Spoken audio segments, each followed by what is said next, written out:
This place lies 1,000 kilometers from the trenches in Ukraine, near the Finnish border, the heart of the waterways used by Russia's nuclear submarines from St. Petersburg to the Caspian Sea. Until yesterday, it was an impregnable fortress. Now, it's the newest front in the war.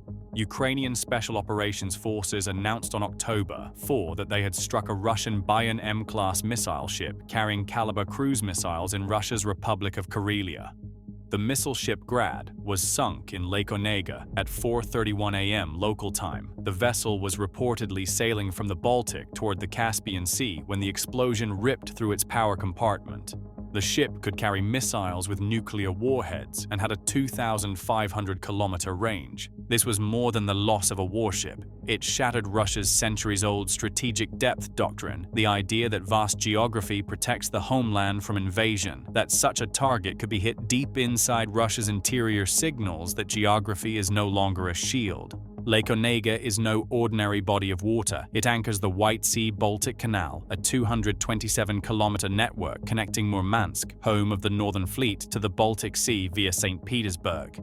Built by Gulag prisoners, it serves as both a commercial route and a secret artery for transferring naval assets, including nuclear submarines, away from NATO-controlled seas. Ukraine's strike pierced the heart of this network. The attack not only destroyed a ship, but also exposed the myth of Russia's safe hinterland. The front line has become a fluid network reaching from Ukraine's trenches to Russia's northern ports and inland lakes. Strategic depth has turned from armor into liability. The psychological impact may be even greater. For years, Russia's elites in Moscow and St. Petersburg viewed the war as distant. The strike on Lake Onega, practically in St. Petersburg's backyard, shattered that illusion. The region of their summer homes has become a war zone. Panic has begun to ripple through political and business circles. If we aren't safe here, where are we safe?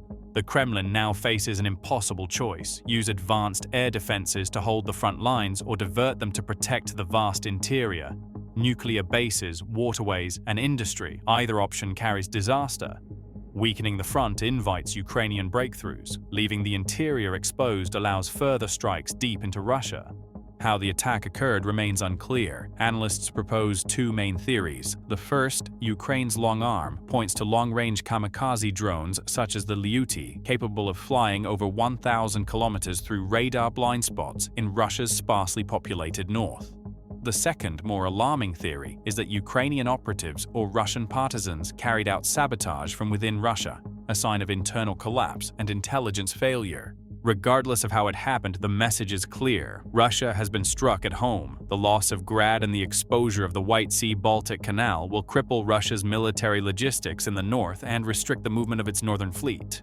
Every vessel using the canal, military or civilian, is now a potential target. The attack also threatens Russia's economy. The canal carries billions of dollars in natural resources from northern regions. Rising insurance costs and security risks could choke trade and drive up costs for ordinary citizens far from the front.